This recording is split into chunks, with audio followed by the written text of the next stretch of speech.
Salut à tous, pour ne rien manquer de mes prochaines vidéos, pensez à vous abonner à ma chaîne et activer la cloche de notification. Je compte sur votre soutien et vous souhaite une excellente écoute. Quand j'étais enfant, il y avait un marécage aux environs du village où je vivais avec mes parents. Je n'avais pas le droit d'y aller et c'était pareil pour mes amis. Nos parents disaient qu'il y avait de nombreux dangers, notamment toutes sortes d'animaux féroces, dont des vautours qui rôdaient dans la zone. Ils ajoutaient que ces vautours étaient extrêmement puissants, capables d'attraper leur proie, de s'envoler avec elle, puis de la lâcher pour qu'elle s'écrase au sol. En grandissant, j'apprenais qu'autrefois, quelques maisons se trouvaient aux abords du marécage. Mais avec le temps, leurs habitants avaient fini par partir et les maisons étaient tombées en ruine. On disait aussi que les animaux qui s'aventuraient dans le marécage disparaissaient mystérieusement.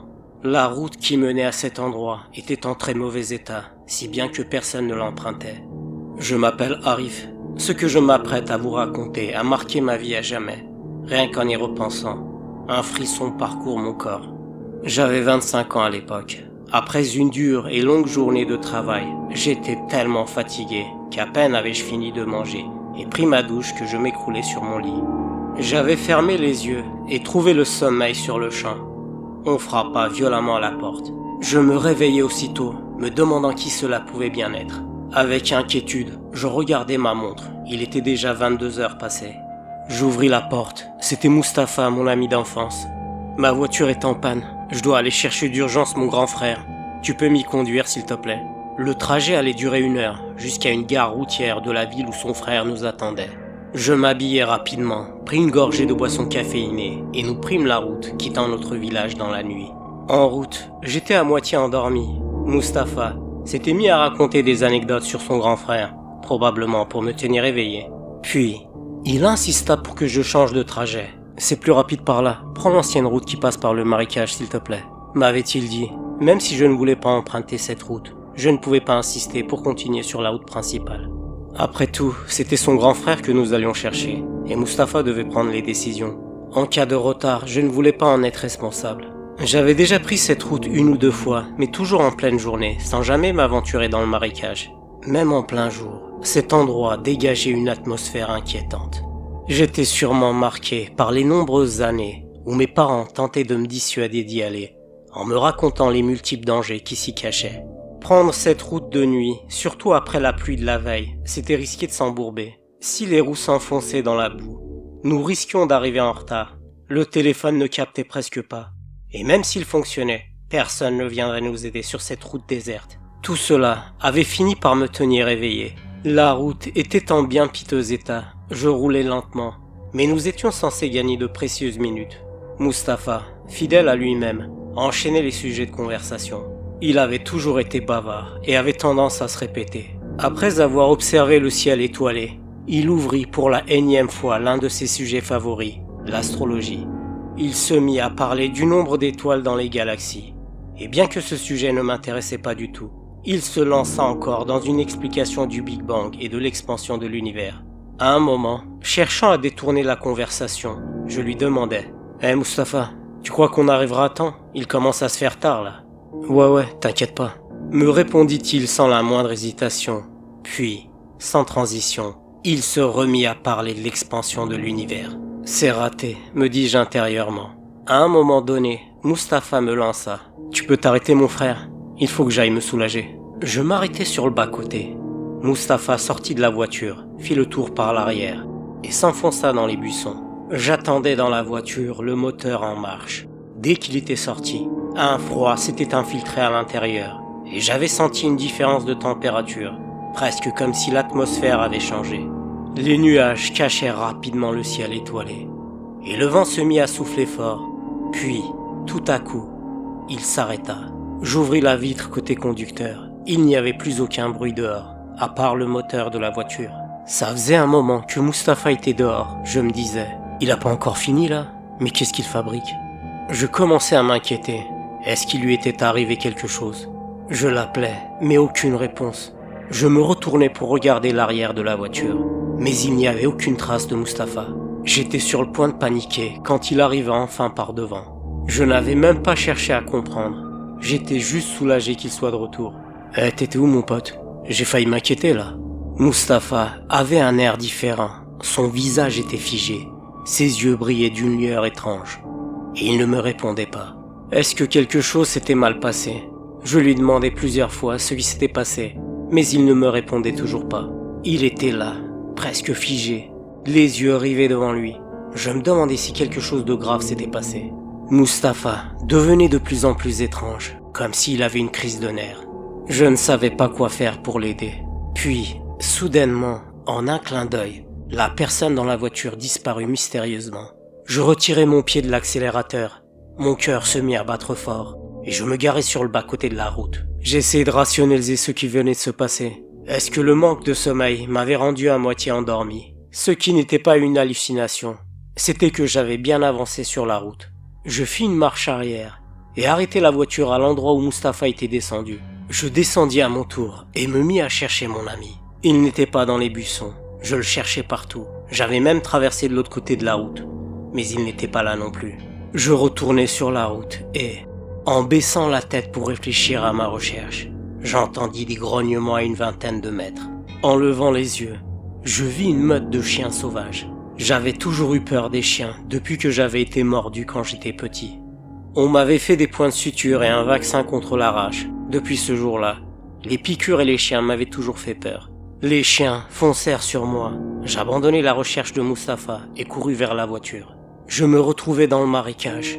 Mes pieds s'enfoncèrent d'abord un peu, puis, soudainement, je me retrouvai dans les sables mouvants. Je n'avançais plus. Je tentais de me dégager, mais plus je bougeais, plus je m'enfonçais. D'abord jusqu'au mollet, puis jusqu'aux genoux. La peur m'envahit. Plus je bougeais, plus je m'enfonçais. Puis, je fus coincé jusqu'aux cuisses. Comment m'étais-je retrouvé là, alors que j'étais sûr d'être au milieu de la route? Je criai à l'aide, mais mes cris disparurent dans le silence de la nuit. J'étais entouré de ces choses. Je commençai à prier, récitant toutes les prières que je connaissais dans ma peur. Je bougeais encore, et tout à coup, j'eus l'impression que quelqu'un me tendait la main pour m'aider à sortir. C'était l'imam de mon village qui m'aida à me dégager. Surpris de le voir là, je lui demandai ce qu'il faisait, mais avant que je ne comprenne, il disparut en un instant. La peur me fit trembler, je devais rentrer chez moi au plus vite. Je montai en voiture et roulai jusqu'à chez moi. Pendant le trajet, je me disais que c'était peut-être seulement un cauchemar, mais mes jambes, trempées de boue, me ramenèrent à la réalité. Arrivé chez moi, je tremblais encore. J'hésitais encore à raconter ce que j'avais vécu, mais il fallait que je le fasse. Cette nuit-là, je m'écroulais sur mon lit et me réveillais en pleine nuit en pensant à mon ami Mustapha, avalé par le sable mouvant, et à ces silhouettes qui n'étaient pas humaines, mais celles des djinns du marécage, et à l'apparition et disparition mystérieuse de l'imam. J'étais profondément affecté par ce qui s'était passé. Les jours suivants, des légendes anciennes refirent surface et des histoires sur les djinns des marécages circulaient dans le village. Certains avaient entendu ce que j'avais vécu et vinrent partager avec moi leurs propres expériences similaires. Ils pensaient que des djinns hantaient les profondeurs des sables mouvements du marécage. Malgré le fait que plusieurs jours s'étaient écoulés, mon esprit était toujours perturbé. La disparition mystérieuse de Mustapha persistait. On n'avait toujours aucune nouvelle de lui depuis cette nuit-là. La gendarmerie avait lancé des recherches dans la zone du marécage. Les habitants s'étaient joints aux recherches, mais il n'y avait aucune trace de Mustapha. J'avais raconté exactement ce qui s'était passé, mais la gendarmerie ne croyait pas ce que je leur avais dit. Le téléphone de Mustapha avait cessé d'émettre dans le marécage, et il n'y avait ni réseau internet ni réseau téléphonique. Les gendarmes avaient fait appel à un psychiatre qui conclut que j'étais perturbé, soumis à un stress et au choc d'avoir perdu mon ami, après avoir perdu de vue mon ami d'enfance qui avait perdu la vie en se noyant dans les sables mouvants. À vrai dire, si on m'avait raconté ce genre de choses, je n'y aurais pas cru non plus. Cette nuit avait changé ma vie à jamais. Mes amis venaient régulièrement me rendre visite, et cela me faisait du bien. Un jour où mes amis s'étaient réunis chez moi, je m'étais allongé sur le lit. Mes yeux fixaient la porte du balcon, et j'écoutais un peu de musique. Soudain, la porte du balcon s'ouvrit, et le vent écarta le rideau de la fenêtre du balcon. Je pensais que c'était mon ami Salah. J'avais froid et je demandais « Salah, c'est toi ?» Mais il ne répondait pas, je ne comprenais pas. Je me levais et me dirigeais vers la fenêtre du balcon. Au moment où je regardais à travers la fenêtre, je vis une créature du marécage. Elle me regardait, j'étais figé. Cette créature semblait vouloir entrer à l'intérieur. Salah, qui m'avait entendu l'appeler, vint à mes côtés. J'étais figé, incapable de prononcer un seul mot. Je n'arrivais ni à parler ni à prier. Incapable de prononcer l'invocation Aoudou Billahi, l'invocation du refuge. Mes lèvres étaient comme soudées. Mes autres amis vinrent aussi me rejoindre. Ils regardèrent comme moi le balcon, mais ils ne voyaient rien. J'étais le seul à voir ce djinn. Mes amis semblaient penser que j'hallucinais, et ils essayaient de me faire retrouver mes esprits. Moi, j'étais sûr que ce n'était pas une hallucination, pour une raison qui m'échappait. Le djinn disparut. Parmi les voisins, des dames âgées, persuadées que les djinns du marécage étaient venus rôder dans le village, vinrent chez moi, convaincues que les djinns me suivaient. Elles lisaient sans cesse le Coran. Je ne comprenais pas pourquoi je vivais ces événements. Il fallait que je trouve un moyen d'échapper à ces entités. Sinon, j'allais être pris pour un fou au village, ou bien être considéré par certains comme un possédé. Les gens évitent de côtoyer un possédé, de peur d'être eux-mêmes possédés. Je devais chercher de l'aide auprès d'une personne ayant des connaissances en matière de lutte contre les entités maléfiques. Mes amis m'aidèrent et nous finîmes par trouver un raqe, un spécialiste en matière d'exorcisme. Il m'écouta patiemment pendant que je lui racontais tout ce que j'avais vécu. Il semblait me comprendre. Il me dit qu'il pouvait m'aider à me libérer des tourments des djinns qui m'avaient pris pour cible. Il m'accompagna chez moi où il fallait qu'il pratique un rituel de purification et de délivrance, une ruqya. Je me sentis apaisé et soulagé. Quelques jours plus tard, des événements paranormaux me firent penser sérieusement que j'avais des hallucinations. J'essayais tant bien que mal de continuer à mener une vie normale. Une nuit, je fis un rêve dans lequel je me retrouvais encore dans ce maudit marécage. La peur que j'avais éprouvée me réveilla de ce cauchemar. J'essayai de me rassurer en me disant que ce n'était qu'un rêve, mais au fond de moi, je savais que ce rêve était annonciateur de quelque chose de bien plus grave. La nuit suivante, je fis le même cauchemar où je m'enfonçais dans les sables mouvants du marécage. Au réveil de ce cauchemar, je me retrouvais en pyjama dans le marécage, enfoncé jusqu'aux genoux dans les sables mouvants. Il y avait, autour des sables mouvants, des serpents et tout type d'insectes effroyables qui grouillaient. L'appel à la prière au loin venant du village éloigna ces choses répugnantes. La peur se mêla à une inquiétude croissante en moi. Je ne savais pas comment je m'étais retrouvé ici. Après avoir lutté intensément, j'avais pu sortir des sables mouvants. Ma bouche était comme paralysée et aucune prière ne me venait à l'esprit de manière cohérente. Je devais revoir l'exorciste, le raqe. Quand je lui racontais ce que je continuais de vivre, le raqe cherchait la raison pour laquelle je continuais à être hanté par les djinns. Il m'avait accueilli chez lui avec un sourire chaleureux. Il m'écouta attentivement. Je lui expliquai l'influence que ces entités avaient sur moi. Il m'amena dans une chambre où il pratiqua un rituel intensif de ruqya. Sur les murs de la chambre, il y avait des cadres contenant des versets protecteurs du Coran. Le raqe récitait des versets sacrés et moi, je priais de mon côté. Soudain, je sentis que l'atmosphère devenait plus lourde. Je sentis qu'un mal se matérialisait. Des djinns commençaient à se manifester. Autour de moi, des chiens féroces firent leur apparition. Leurs yeux brillaient d'une lueur effrayante. Je regardais le raqe, mais il ne voyait pas ce que je voyais. Il restait calme. Quant à moi, la peur m'avait figé. Ces chiens étaient pour moi la matérialisation des djinns sous la forme la plus effrayante que je pouvais imaginer. Des chiens. À côté des chiens, je trouvais des silhouettes d'apparence humanoïde vêtues de leurs capes à capuchon.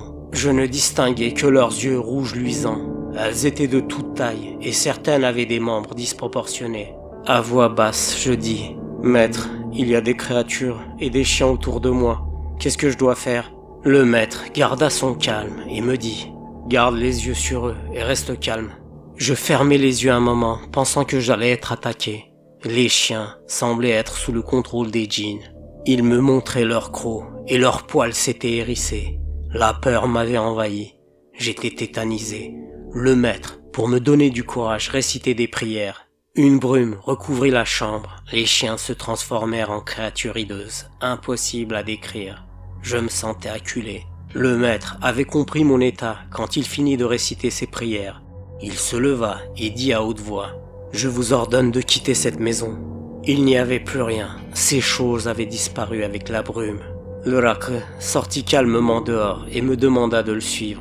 Dehors, il me demanda « La nuit où vous êtes allé dans le marécage, j'aimerais que tu me racontes tout ce qui s'est passé, avec tous les détails sans rien oublier. » Je me mis à tout lui raconter depuis le début. Le maître me posait parfois des questions étranges pendant que je racontais, mais mes réponses ne semblaient pas lui être d'une grande aide. Il cherchait une réponse à ses questions, mais je n'avais rien de spécial à lui dire qui pourrait l'intéresser. Puis, il me demanda si les comportements de mon ami Mustapha avaient changé ces derniers temps, ou s'il avait eu un événement étrange le concernant. Je lui répondis qu'à ma connaissance, non. Le maître me dit « J'avais pensé que tu avais été victime de sorcellerie, car les djinns peuvent tourmenter les gens par le biais de la sorcellerie. Mais d'après ce que tu racontes, vous deux n'avez rien fait de spécial. Vous n'avez fait que de passer par le marécage de nuit. Ils ont probablement été dérangés par ça. Lors du rituel, tu disais voir des chiens. Ce genre de djinn est le plus commun auquel on a affaire. Ils se montrent sous des formes qui provoquent le plus de peur chez ceux qu'ils ciblent. C'est pour ça que tu voyais des chiens. Mais en général, ces djinns jouent avec les peurs de ceux qu'ils ont choisis. Et une fois qu'ils ont semé la terreur, ils les laissent tranquilles. Mais ce n'est pas ce qui s'est passé pour toi. Mais sois rassuré, ils ne te dérangeront plus, Inch'Allah. Avait-il dit, ces paroles m'avaient apaisé. Je lui demandais, Maître, et pour mon ami Mustapha, est-ce que vous avez une idée sur ce qui lui est arrivé? Il secoua la tête, puis me remit un Coran et me demanda de le lire chaque fois que je me sentais mal. Je remerciai le maître et rentrai chez moi. Chez moi, je me mis à lire et à réciter le Coran. Je me sentais réellement bien. Le mal-être que j'avais en moi avait disparu. Je lisais régulièrement le Coran et la peur, ainsi que le mal-être, avaient laissé place au bien-être. Je me sentais en sécurité et les djinns avaient disparu de ma vie. Je continuais à chercher des indices sur la disparition de mon ami Mustapha. Je m'entretenais souvent avec la gendarmerie, car au final, c'était moi qui avais vu Mustapha la dernière fois. Je ressentais, quelque part, une sorte de culpabilité concernant sa disparition. Le mystère entourant la disparition de Mustapha était un grand point d'interrogation dans mon esprit. Je me sentais embarrassé et honteux envers la famille de mon ami. Le maître exorciste m'avait dit que les djinns qui s'étaient attaqués à moi pouvaient enlever puis relâcher ceux qui le tourmentaient. Peut-être que Mustapha était tourmenté par les djinns tout comme je l'avais été, et peut-être qu'il cherchait un moyen de se libérer d'eux. Peut-être qu'il finirait par revenir. Je me devais d'apprendre à le protéger de ces entités maléfiques le cas échéant. Le Rakh m'apprit les rituels de délivrance et de purification et me conseilla de prier pour mon ami Mustapha. Je priais afin qu'il soit en sécurité et libéré de l'influence des djinns. Quelques jours plus tard, nous n'avions toujours pas de nouvelles de Mustapha. L'inquiétude grandissait, mais je ne négligeais pas mes prières. J'essayais de ne pas sombrer dans le désespoir. Un jour, mon téléphone sonna. Sur l'écran de mon téléphone, un numéro connu s'afficha. J'éprouvais un soulagement immense en moi. Je décrochai rapidement. De l'autre côté du fil, c'était Mustapha. Maintenant, je vais vous raconter l'histoire que Mustapha avait vécue de son côté, comme si c'était moi qui l'avais vécue. Quand je suis descendu de la voiture pour aller me soulager, j'avais terminé, mais une sensation étrange m'envahit. Au moment où je me retournais pour rejoindre la voiture, un frisson glacé parcourut mon corps et tout mon être se figea. Je voulais appeler à l'aide, mais aucun son ne sortait de ma bouche. Je ne sais pas combien de temps je suis resté là, mais j'entendais des murmures et des tintements de petites cloches. Ces bruits se rapprochaient de moi. Puis, je réussis enfin à prononcer Bismillahirrahmanirrahim, au nom d'Allah, le tout miséricordieux. Peu à peu, je pus bouger. Mes mouvements étaient lents, mais je me dirigeais difficilement vers la voiture. C'est alors que je la vis derrière la voiture, une entité sombre. Je t'appelais, mais tu ne m'entendais pas. L'entité m'avait entendu et s'avança vers moi. La peur m'envahit, et je me mis à courir, mais les sables mouvements m'engloutirent. Je m'enfonçai dans ces sables, et tout autour de moi semblait se tordre et changer. La suite fut encore plus terrifiante. Je me retrouvai chez les djinns, une multitude d'entités me cernant. Des dizaines de présences se tenaient là, et mon esprit refusait de réfléchir. Guidé par mon instinct, je courais à travers cette nuit interminable. Je traversais des endroits étranges, croisant des créatures effrayantes, mais je m'accrochais à l'espoir et à ma foi. Cependant, je sentais que j'étais aux frontières de la folie. Après avoir perdu connaissance, je repris mes esprits, mais je me retrouvais dans un endroit bien différent du marécage. C'était un lieu stérile et aride, où quelques arbres desséchés se dressaient. Les djinns étaient nombreux, nuisants et jouant avec mes peurs, tirant une satisfaction étrange de mon angoisse. Ils étaient de toute taille et de toute forme. Leur couleur sombre n'appartenait pas à notre monde. Les décrire est impossible, car leur apparence échappait à toute logique. J'étais resté là-bas, errant sans but, sans pouvoir savoir combien de temps s'était écoulé. Mon esprit était comme figé, aucun son ne sortait de ma bouche, et j'étais comme muet, perdu dans un silence lourd et oppressant. Tout semblait illogique, et pourtant, mon esprit commençait à se résigner à demeurer avec eux, à subir leurs nuisances. Mais il y avait une chose qui restait claire dans mon esprit, la peur. Elle m'envahissait complètement, me paralysant à chaque instant. L'un des djinns s'avança et fit mine de me faire du mal. C'est à ce moment-là que je compris. C'était une forme de protection. Tandis qu'il m'occupait, les autres djinns ne m'approchaient pas. Ce djinn, en réalité, voulait me protéger et m'aider à fuir. J'essayais de rester fort, de ne pas devenir leur jouet. J'avais fini par attirer leur attention, et certains, effrayés par ma présence, fuyaient en me voyant.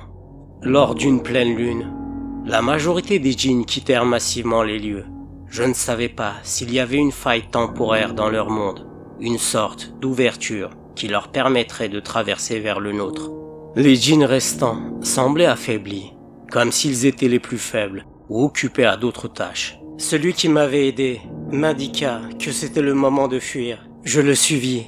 Il dégageait le chemin en prenant la tête. Nous nous retrouvâmes dans le marécage, loin de la route, dans un endroit où des maisons abandonnées étaient presque en ruine. Nous entrâmes dans l'une d'elles. Le djinn me dit de rester là, me prévenant que les djinns maléfiques continueraient de me traquer, cherchant à me faire perdre la tête et à me pousser à commettre le mal. Je restai un moment dans la maison en ruine, mais je savais que je devais trouver de l'aide avant de sombrer dans la faim et la soif. Je marchai droit devant moi, en direction d'un village que j'aperçus au loin. Arrivé devant la première maison, je fus accueilli par une famille qui me donna à boire et à manger. Je leur demandai si je pouvais charger mon téléphone, et c'est là que je t'ai appelé. Voilà ce que Mustapha avait vécu. Au téléphone, je lui demandai pourquoi il n'était pas venu me voir, puis lui demandai où il se trouvait. Je lui rappelai que sa famille et les gendarmes le cherchaient intensément, et que ses proches étaient très inquiets. Je lui posai plusieurs questions, mais il ne me répondit pas.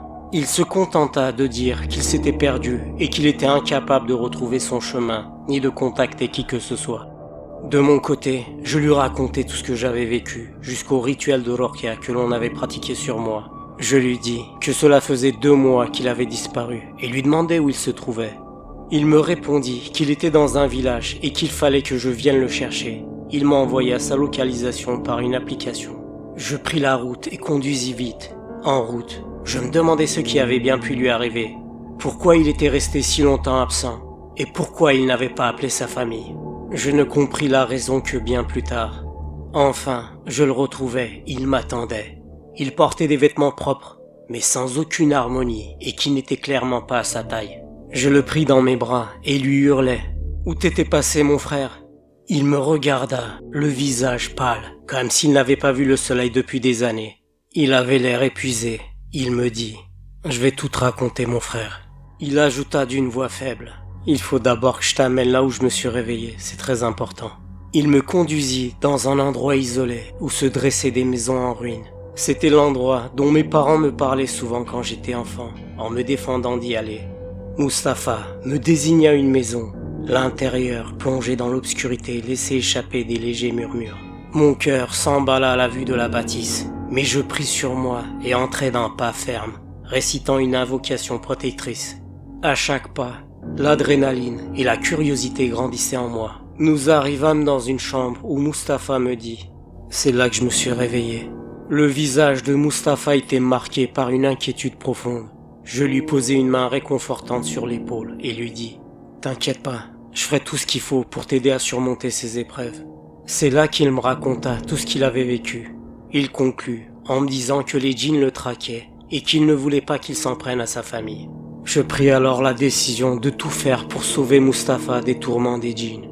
Nous retournâmes au village. Je l'amenai chez le Raq. Celui-ci commença à réciter des prières et fit boire à Mustapha de l'eau coranisée. À la fin du rituel, le maître dit « Hamdoulillah, tu es sauvé. Ces djinns ne s'attaquent pas à n'importe qui. Tu as sûrement troublé leur refuge. Et dans un endroit comme celui-là, il aurait fallu réciter une invocation pour te protéger. Ton ami Arif t'a longuement cherché et a prié pour ton retour parmi nous. Nous remerciâmes chaleureusement le maître. Je ramenai Mustapha chez lui, puis je partis à la gendarmerie pour leur annoncer que j'avais retrouvé Mustapha et qu'il était chez lui en sécurité avec sa famille. On me demanda comment il avait pu survivre 2 mois dans le marécage. Je répondis que je ne savais pas et que ce serait une bonne idée d'installer une pancarte près du marécage pour avertir du danger. Ce que nous avions vécu nous avait changé. Mustapha avait trouvé une force intérieure pour surmonter cette épreuve. Il n'a jamais pu me décrire le monde dans lequel il avait été. Des années plus tard, une route fut construite à la place du marécage qui fut asséché. Mais moi et Mustapha n'avons jamais pu oublier ce que nous avions vécu. Et voilà, c'est la fin de l'histoire. Merci de l'avoir écoutée. J'espère qu'elle vous a plu. N'oubliez pas de vous abonner à ma chaîne et d'activer la cloche de notification pour ne rien manquer de mes prochains épisodes. Si cette vidéo vous a touché, vous pouvez la liker pour me soutenir et partager vos impressions en commentaire. Prenez soin de vous les amis et à la prochaine.